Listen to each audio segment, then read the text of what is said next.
I'm on the phone with Anne from Pikapi Podcast, and we're doing our next installment of our series of comparisons of the ending themes to the Pokemon movies between Japan and America. And we are up to Movie 8, Lucario and the Mystery of Mew. So, the two songs for this, on the Japanese side, we have, well, depending on where you get it from, you might hear a different name. It's either called Song of Origin or Beginnings. It is by the Japanese group Puffy AmiYumi, or sometimes just known as Puffy. Well, we may get into why that is in a little bit.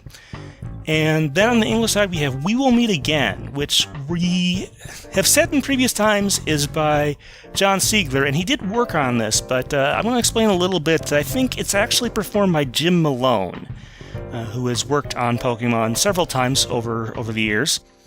And we'll talk about that in a little bit. But we start each side of this. We start by going over the background of each of the songs, and we're going to start, as we usually do on the Japanese side. And what can you tell us about Puffy AmiYumi? Okay, so Puffy, as they're known in Japan, is made of two women, Onuki Ami and Yoshimura Yumi. They both originally started out separately with different bands and solo projects, talent searches, and eventually both ended up at Sony Records and managed to kind of meet in their off time, like at an after party, and they became friends. And at the time, neither of them felt particularly confident in pursuing careers as solo artists. So they asked the management at Sony to pair them together and debut them as a group.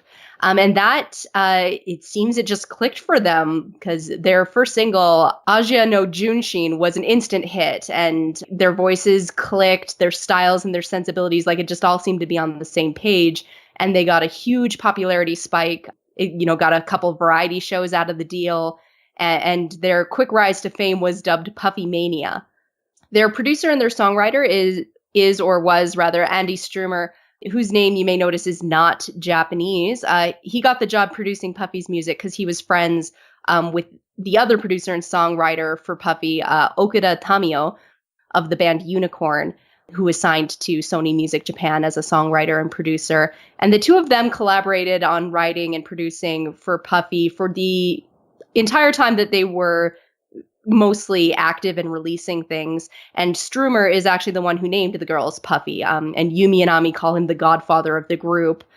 And it's not completely rare for Japanese artists to have producers from other countries for like a specific single or even the group as a whole. But before the turn of the millennium, I feel that was a lot rarer. And it may have contributed to some of their opportunities to perform in the US.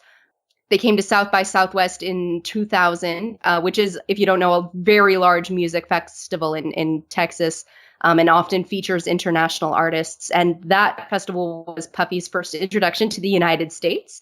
And they immediately got a cease and desist letter from Puff Daddy, because in this country, he's got the name Puffy trademarked. So for legal reasons, they now release and perform in the US under Puffy AmiYumi. They're still Puffy in Japan. And Andy Strumer helped a lot with getting the girls broken into the North American market through things like South by Southwest. And with that, they managed to get on the radar of Sam Register, who is the former vice president of Cartoon Network. He liked the group a lot and wanted to do something with them and began working on a pilot called Hi Hi Puffy AmiYumi, which would become a show for Cartoon Network. But while that was still in development and they were kind of struggling to get it greenlit, he introduced their songs to Glenn Murakami, who was the art director and producer of many shows in the DC animated universe in the 90s and early 2000s. Like, he was up there with Bruce Timm creating the Batman Superman adventures and Batman Beyond, Return of the Joker. And he got his solo produced series in 2002 with Teen Titans.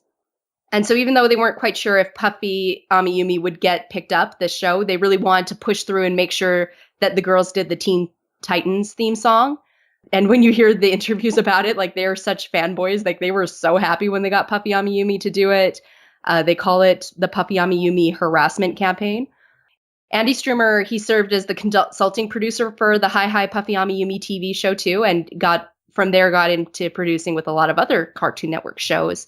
And in the show, Yumi is voiced by Gray DeLiesel, and Ami is voiced by Janice Kawaye, I believe.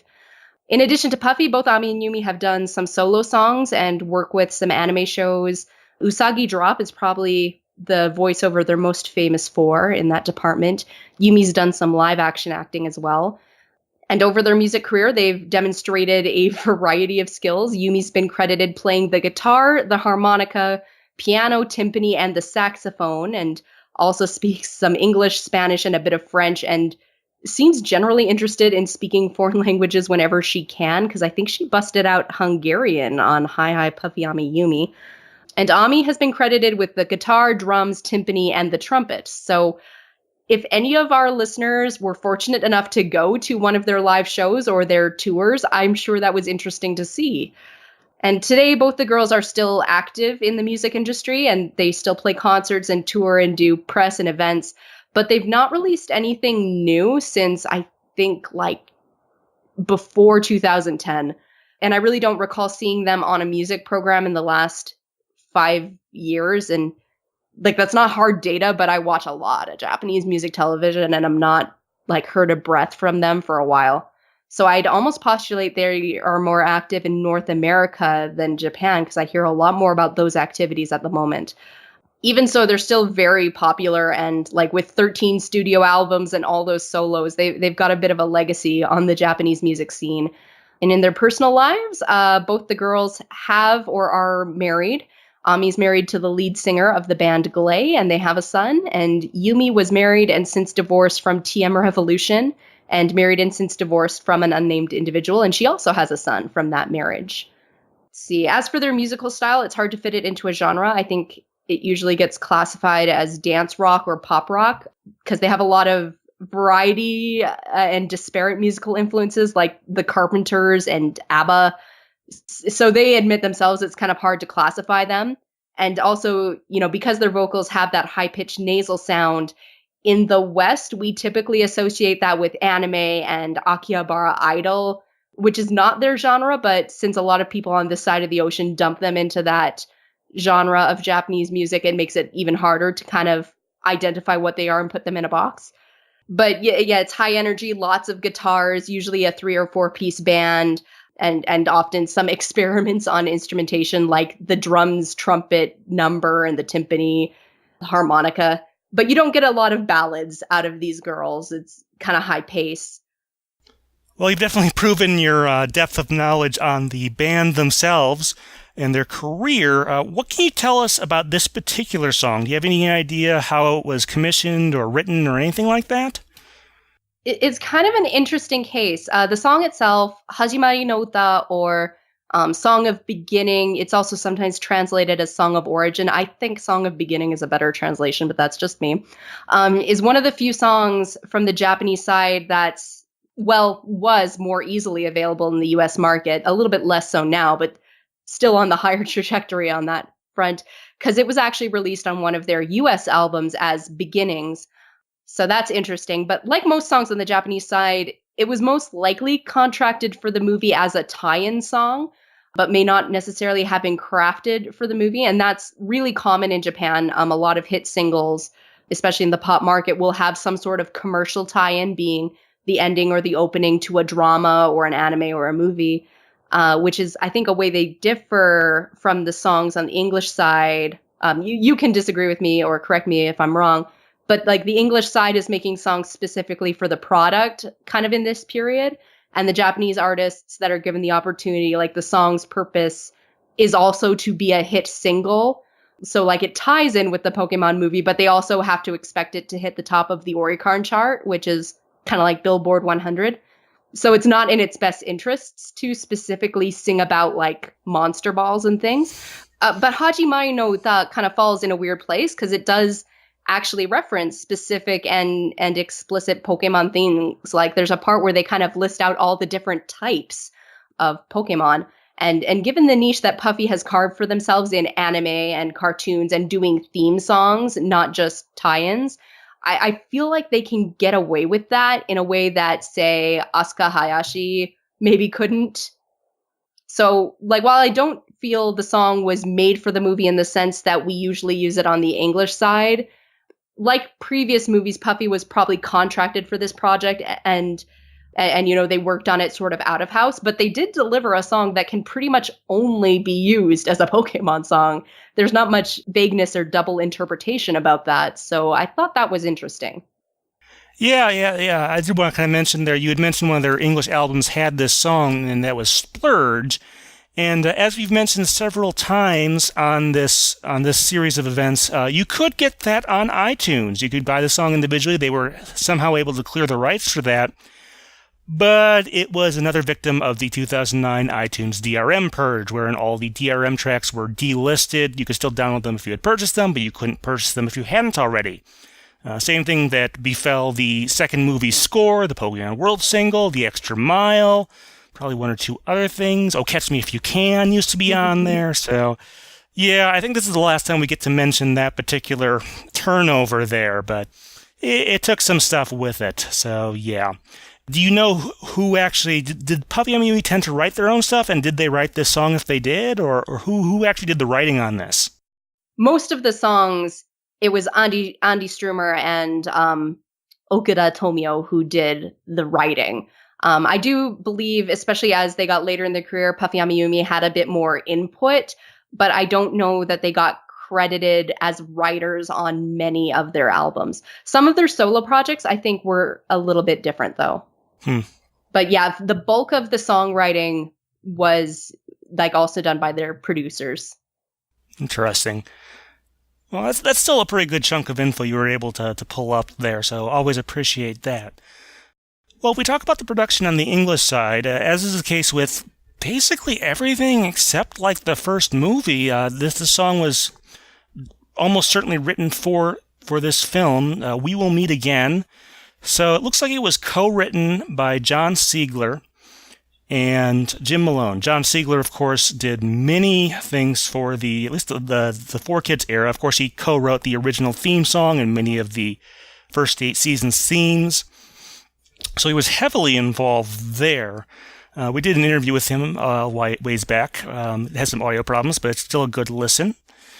Jim Malone is a little bit different. The reason I think it's him singing here is that I compared to some other stuff that we'll talk about in a moment. But anyway, as far as other Pokemon stuff he's worked on, he apparently did some work for the Pokemon Christmas Bash album. And he also is credited as doing the vocals for the Camp Pikachu intro song for the 5th movie short. He sounds very different there, but I tried to find some of his other work, and I was able to find a couple albums he published in 2008 that you can dig through on Apple Music or iTunes or whatever to find. And it's kind of interesting, the titles, because they were published around the same time, and one is called Malone Alone Red, and the other is Malone Alone Orange. And I listened through those, and they sound pretty close to what you hear in We Will Meet Again, so I'm pretty sure he's the lead vocalist. But the album titles, I don't know if that's the result of him working on Pokemon and wanting to do different color versions of everything, or if he was legitimately trying to go through all the colors of the rainbow or something. But I listened to it. It sounds pretty okay. Didn't have enough time to really go deep in there. But I would suspect that a lot of the dub musician work there was through contacts that Loeffler and Siegler had built through advertising work they'd done, and I'd suspect Jim Malone was pretty similar there. But unfortunately, that's about all I can find on him. We can almost certainly assume the song was written for this movie, but I can't tell you a whole lot else, unfortunately. So, after that brief visit to the English side, we're going to go straight back to the Japanese side. The style of Song of Origin or Beginnings is, I don't know, it doesn't sound quite the same as the Teen Titans theme, which, to be honest, is kind of the only other Puffy AmiYumi song I know. But it's definitely kind of a rock, maybe a little bit of grunge in there, and maybe you can come up with some better words than I can. I don't know, it's real high energy, like most of what they do. It's got sort of a rock beat, sort of a 3-piece band feel, like drums, guitar, keyboard, and more of a gritty indie feel. In Puffy's style, it's got a little bit less studio polish and feels more like you're in a dark club, like the song you would listen to in a underground club, and less a fancy concert hall. So like a complete departure from the last movie. Yeah, I would say maybe a little bit of like grunge to it. Kind of that line between kind of a sort of a punky rock and poppy rock. Because like, some very catchy melodies. Yeah, it definitely has more of a raw feel to it than a super highly polished track like we saw with the last couple movies, really, because Lovely Boy was a very pop, highly produced track, and then before that, A Small Thing was a very lush, orchestrated sound. This is neither. Yes. Yeah, it's kind of got like kind of a chaotic feel. Like this is your garage band sort of song. Yeah, it definitely has more of a fun vibe to it, I think is what they were going for here. Yeah. You had mentioned some of the lyrics earlier, that they mentioned some of the types, but you said that you seem to imply that there were other things that made it more obvious it was a Pokemon song. Was there anything else? Like, what is the overall song talking about? Yeah, it's kind of got that general Pokemon feel of like we came together and we met and we're going to be friends and go off into the horizon, like that cliche. There's a couple references to like, let's see, carrying a ball of unrelenting strength and carrying it and keep walking. And like that's a less explicit reference, but like it feels like it's kind of calling up the idea of monster balls or pokeballs, or even in the case of this movie, maybe even gyro ball. I think the move that actually Lucario uses, the thing there, is Aura Sphere. That's like Aura-sphere. It's not really a signature move, in that there are plenty of other Pokemon that can learn it, but it's sort of the one that Lucario debuted. It has it in like Smash Brothers. That's its like main projectile attack. It's Aura Sphere. Okay. Yeah, like the most explicit reference is the one to like all the types of Pokemon and like, water, grass, electric, bug, bird, etc. And like all of them are my friends and all that. Like, but the rest is kind of more of the sort of the cliched Pokemon tropes. There is kind of a passage of like, out there in this world, there are friends waiting for us. Sometimes a few tears drop out on nights like that. On nights like that, I don't sit still and worry, I just run, which kind of, given some of the events of the movie, does kind of call it to mind, but it is far less explicit than the actual Pokemon types. But it's kind of just that feeling of like, two people came together and from there is our beginning. And while it doesn't fit musically, I do think thematically there is something nice about like how from this point everything starts with the way the movie ends. Like, to spoil the movie, there is some rather significant status changes for some people. And from there on, though, a new journey begins. And those are lines from the actual movies. It's like, so-and-so went to go do this, or, from here on, everything changes, stuff like that. So I do think that kind of goes with some of the flow of the movie. But yeah, definitely the Pokemon types is the most strong callback to anything Pokemon related. That is the part at the end where they're just shouting a lot, right? Am I right there? A little bit before. The part where they're shouting a lot is like when they're shouting out stuff like courage and and heroes, stuff like that. I've made it this far thanks to my friends. That's the very end where they're shouting a lot. There is kind of more of a choppy, like water, grass, electric, bug, bird, gas, rock, ice, fire, blah, blah, blah. Kind of more in the middle. Well, an obvious comparison to English in that regard would be What Kind of Pokemon Are You from To Be a Master. How do you think they compare there? Well, for compare, I almost like this song better.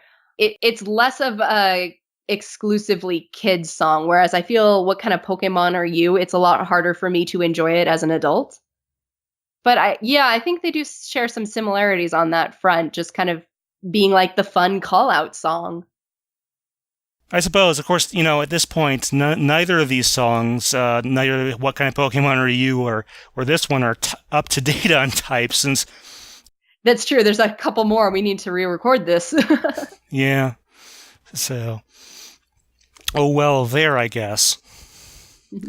But I did kind of want to mention that, because, that is kind of a comparison you can make. It isn't talking so much about the types themselves as sort of listing them off, it sounds like. Am I right there? Yeah, it's kind of listing them off, and it's kind of like, all of them are my friends. And then yeah, just talking about, and our friends, our belief is strong enough to make the land shake, and blah, blah, blah, blah. What other Puffy AmiYumi songs would you compare it to? Anything it sounds kind of similar to, or if you like this one, you'll like that? Anything else in that regard? I kind of think it's similar to, like, it translates to Red Swing. Like, basically everything they do is kind of got this feel of just like really fast beat and kind of just fun vocals and talking about like going forward to our dreams and friendship and like enjoying life. I mean, I don't feel that they're a group that talks a lot exclusively about like romance and stuff, although that sometimes is a theme. But yeah, that kind of just adventurous spirit, I think, is something that's very common throughout all Puffy songs. And then again, just the high pace and the energy. I think that makes them a good choice for this franchise. Yeah. I'm not so sure about the movie, but definitely like they were born to do Pokemon songs. Keep listening for more from this interview.